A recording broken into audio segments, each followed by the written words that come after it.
வாங்க ஒரு என்கேஜ்மெண்ட் வீட்டுக்கு போவோமா. இன்னைக்கு வந்து மலையாண்டி குரூப்ஸோட கண்ணனனோட மகளுக்கு தான் என்கேஜ்மெண்ட். பெரிய மகளுக்கு அவ பேர் வந்து செல்வி. செல்விக்கு என்கேஜ்மெண்ட்டுக்கு போயிருந்தோம். அங்க முத்தண்ணே இதுதான் அவங்களோட கடைசி தம்பி. அப்புறம் பெரிய அண்ணன் வந்து மலையாண்டி அங்கிள், இது அண்ணுவோட அப்பா. ஃபர்ஸ்ட் ஹாலுக்கு போனோம். ஹால்ல வந்து நிறைய லைன் நின்னதுனால நாங்க ஃபர்ஸ்ட் சாப்பாடு லைன்ல போய் நின்னுட்டோம். சாப்பாடு லைன்ல இங்க இந்த பாப்பாவை பார்த்தோம். இவதான் எங்க பிள்ளைகளுக்கு எல்லாம் டியூஷன் எடுத்தா, ரொம்ப குட்டி பிள்ளையா இருக்கும் போது. நிறைய பேர் வந்து ரஜினி மாதிரி அப்புறம் இந்த நாகேஷ் மாதிரி எல்லாம் டான்ஸ் ஆடினாங்க.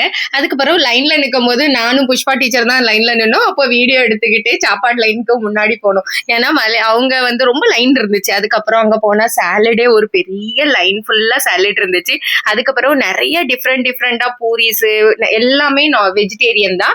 பூரிஸ் அப்புறம் வந்து ரைஸ் நிறைய ஐட்டம் வச்சிருந்தாங்க. பேரே தெரியாததெல்லாம் நிறைய வச்சிருந்தாங்க. ரொம்ப நல்லா இருந்துச்சு சாப்பாடு. ஸ்வீட் ஐட்டமுமே வந்து நிறைய ஜிலேபிலேயே 4-5 டைப் ஆஃப் ஜிலேபி வச்சிருந்தாங்க. அதுக்கப்புறம் வந்து இந்த இன்னைக்கு மாம்பழ சீசன்ல ஆம்ரஸ் வச்சிருந்தாங்க. பீஸா என் பிள்ளைக்கு ரொம்ப பிடிச்சிருந்துச்சு. பீஸா வச்சிருந்தாங்க. அப்புறம் அதே மாதிரி வந்து சைனீஸ் ஐட்டமும் நிறைய வச்சிருந்தாங்க. எப்படி நூடுல்ஸ், அதுக்கப்புறம் ஃப்ரைட் ரைஸ் எல்லாமே. அதுக்கப்புறம் அவங்களோட ஸ்பெஷாலிட்டி வந்து தோசை தான். ஏன்னா அவங்க வந்து சவுத் இந்தியன் தோசையில தான் ரொம்ப பெரிய கேட்டரஸ்.